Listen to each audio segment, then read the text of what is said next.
ধারাবাহিক ক্লাসের আজকের পর্বে আমরা দেখব hand geometry. Hand geometry biometric সিস্টেমের একটা প্রকারভেদ, অর্থাৎ এটা একটা বায়োলজিক্যাল বা শারীরবৃত্তীয় প্রকারভেদের অন্তর্ভুক্ত। তো হ্যান্ড জিওমেট্রি আসলে কি? হ্যান্ড জিওমেট্রি হলো যে একটি নির্ভরযোগ্য বায়োমেট্রিক প্রযুক্তি যার মাধ্যমে মানুষের হাতের দৈর্ঘ্য, প্রস্থ, পুরুত্ব এবং আঙুলের আকার বা জ্যামিতিক গঠন বিশ্লেষণ করে কোনো ব্যক্তিকে অন্যান্য শনাক্তকরণ বা পরিচয় নিশ্চিত করা পসিবল। তো বায়োমেট্রিক সিস্টেম কি কয়েকটি ভাবে কাজ করে, তার ভিতরে প্রথমত এই চিত্রে যেগুলো দেওয়া আছে, অর্থাৎ হাত স্থাপন করতে হয়, জ্যামিতিক মাপ বিশ্লেষণ করতে হয়, আহ, জ্যামিতিক মাপ বিশ্লেষণ এবং ডেটার বিশ্লেষণ করা লাগে, এবং ফাইনালি এই ম্যাচিং করা লাগে। তো এগুলো আমরা দেখবো কিভাবে কাজ করে। তো হ্যান্ড জিওমেট্রি সিস্টেম মানুষের হাতের আঙুল বা আঙুলের রেখা পরীক্ষা করে না আসলে, বরং এটা একটা শুধুমাত্র হাতের বাহ্যিক আকৃতি বা জ্যামিতিক মাপ বিশ্লেষণ করে। তো প্রথমে যেটা করতে হয়, যেটা হচ্ছে আমাদের যে ডিভাইসটা থাকবে, ডিভাইসের উপরে হাতটা স্থাপন করতে হয়। তো হাত স্থাপন করলে সেখান থেকে এই যে ব্যবহারকারীকে তার ডান হাত বা বাম হাতে একটি বিশেষ রিডার বা স্ক্যানের নির্দিষ্ট পিনের উপর স্থাপন করতে হয়। তো ছবি ধারণ করা, অর্থাৎ স্ক্যানার থাকা ক্যামেরাটি হাতের অপর পাশ থেকে 3D আলো ফেলে এবং হাতের একটি নিখুঁত শ্যাডো বা প্রতিচ্ছবি ধারণ করে।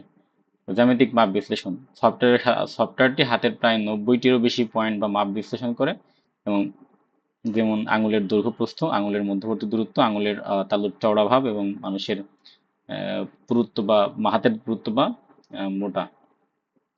তো ম্যাচিং বা তুলনা, এই জ্যামিতিক পরিমাপগুলো একটি ছোট ডিজিটাল ফাইলে রূপান্তর করে পূর্ব সংরক্ষিত ডেটার সাথে মিলিয়ে দেখা হয়। তো এভাবেই পুরো সিস্টেমটা কাজ করে। তো এই হ্যান্ড জ্যামিতির যে ব্যবহারের সেক্টর সমূহ আছে বা কোথায় কোথায় ব্যবহার হয় সেগুলো হচ্ছে, যেমন অফিস বা কারখানায় উপস্থিতির ক্ষেত্রে ব্যবহার করা হয়, অ্যাক্সেস কন্ট্রোল বা প্রবেশাধিকারের ক্ষেত্রে ব্যবহার করা হয়, বিশ্ববিদ্যালয় বা হোস্টেলের ব্যবস্থাপনায় ব্যবহার করা হয়, সময় শ্রম ব্যবস্থাপনায় ব্যবহার করা হয়।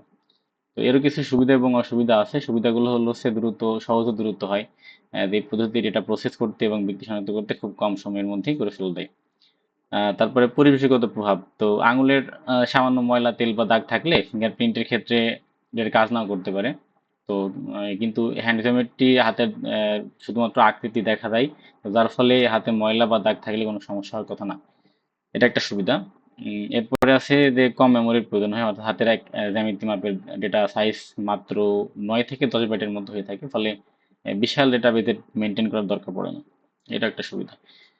তো অসুবিধার মধ্যে কি আছে? অসুবিধার মধ্যে আছে এটা নিখুঁত নয়, অর্থাৎ ফিঙ্গারপ্রিন্ট আইরিশের ক্ষেত্রে তো নিখুঁত, এটা আসলে শতভাগ নিখুঁত বলা যায়, কিন্তু এইটা শতভাগ নিখুঁত না। অর্থাৎ ফিঙ্গারপ্রিন্ট বা আইরিশের স্ক্যানের মতো একটা শতভাগ নিখুঁত বা অন্যান্য নয়, পৃথিবীর দুজনের হাতের জ্যামিতিক গঠন মিলে যাওয়ার একটি ছোট্ট সম্ভাবনা থাকে। তো এই হচ্ছে একটা অসুবিধার মধ্যে পড়ে। না একটা আছে যে শারীরবৃত্তীয় পরিবর্তন, যেমন বয়স বাড়ার সাথে সাথে মানুষের কোনো কারণে ওজন বাড়তে পারে, তার হাতের কোমলতা বা আকৃতি বাড়তে পারে, তো ফলে সিস্টেমটা চিনতে বা ভুল করতে পারে। এবং আরো একটা আছে যে ডিভাইসের বড় আকার, ফিঙ্গারপ্রিন্ট বা ফেস আইডেন্টিটি সেন্সরের তুলনায় হ্যান্ড জিওমেট্রি স্ক্যানার আকার অনেক বড় হয়, তাই এটি মোবাইল বা ছোট ডিভাইসে ব্যবহার করা অসম্ভব হয়ে পড়ে। তো এই ছিল ধারাবাহিক ক্লাসের আজকের পর্বের হ্যান্ড জিওমেট্রি। পরবর্তী ক্লাস দেখার আমন্ত্রণ রইল। আল্লাহ হাফেজ।